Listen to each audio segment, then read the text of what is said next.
UP के मुखिया योगी आदित्यनाथ के ऐसे बयान सामने आ रहे हैं जो कहीं न कहीं हिंदुओं को मुस्लिमों का डर दिखा रहे हैं।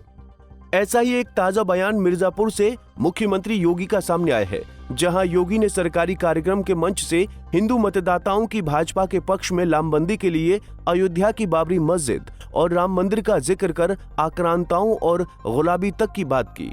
कहा कि बटे थे इसलिए कटे थे, अब बटना नहीं है। और याद रखना, अयोध्या धाम भी यहाँ जगमगा रहा है। 5 सदी का इंतजार अयोध्या का समाप्त हुआ है।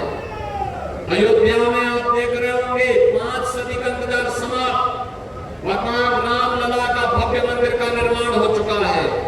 बहनों और भाइयों, एक प्रश्न मैं केवल आपसे पूछूंगा यही, आखिर अयोध्या में 500 वर्षों तक क्यों हमें इंतजार करना पड़ा था? क्यों ऐसी स्थिति पैदा हुई थी? क्यों प्रभु राम लला के भव्य मंदिर को तोड़ करके आक्रांताओं ने गुलामी का ढांचा खड़ा कर दिया था? कारण एक ही है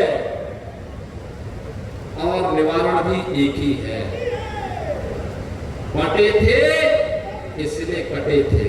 आपने सुना, सीएम योगी ने मजवा में आयोजित कार्यक्रम के मंच से ये बयान दिया है। यहाँ योगी ने अपने भाषण में आगे विपक्ष पर जमकर निशाना साधा। कहा कि पहले जाति के नाम पर नंगा खेल होता था, अब प्रदेश में विकास हो रहा है तो विपक्षी बैरियर बनकर खड़ा होना चाहते हैं। ऐसे में आपको अपना वर्तमान और भविष्य तय करना है।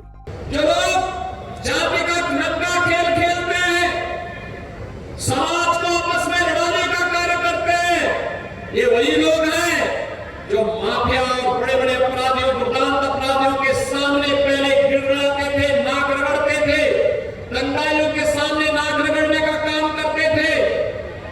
आज जब प्रदेश विकास की एक नई धारा के साथ आगे बढ़ रहा है, एक नई पहचान के साथ आगे बढ़ रहा है, तो ये विकास अच्छा कैसे लग सकता है? वो बैरियर बनकर के फिर से खड़ा होना चाहते हैं। वे आपके वर्तमान को तो खराब करना ही चाहते हैं, आने वाली पीढ़ी के भविष्य के साथ भी खिलवाड़ कर रहे हैं। सीएम योगी मजवा में विपक्ष पर हमला करने में यही नहीं रुके। आगे कहा कि साल 2017 के पहले यूपी में माफिया सक्रिय थे, सरकार में उनकी तूती बोलती थी, लेकिन आज माफिया गिड़गिड़ा रहे हैं, कह रहे हैं हुजूर छोड़ दो, अब किसी की जमीन पर भी कब्जा नहीं करेंगे। कहीं खनन माफिया हावी था, कहीं वन माफिया हावी था, कहीं पशु माफिया हावी था, कहीं संगठित अपराध में लिप्त माफियाओं के गिरोह समानांतर सरकारें चलाती थी। जब उनका काफिला निकलता था तो सामान्य जनप्रतिनिधि सहज सौंप जाते थे, प्रशासन उनके सामने सैल्यूट देने के लिए मजबूर होता था और किसी की हिम्मत नहीं होती थी कि इन माफियाओं पर हाथ डाल सके। आज आप देख रहे होंगे ये माफिया आज गिड़गिड़ा रहे हैं, कह रहे हुजूर एक बार जान रकस दो, बस आगे से फेरी लगा करके पेट भर लेंगे, लेकिन किसी को छेड़ेंगे नहीं, किसी की संपत्ति पर कब्जा नहीं करेंगे, राह चलते हुए राहगीर पर या व्यापारी पर गोली नहीं बरसाएंगे।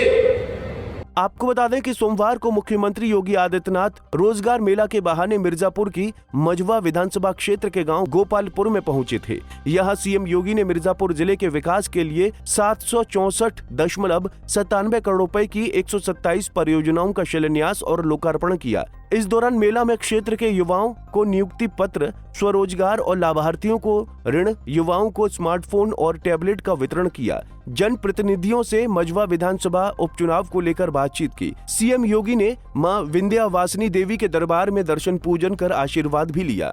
दरअसल सीएम योगी के ऐसे बयानों के पीछे कहीं न कहीं उत्तर प्रदेश की 10 विधानसभा सीटों पर होने वाला उपचुनाव है।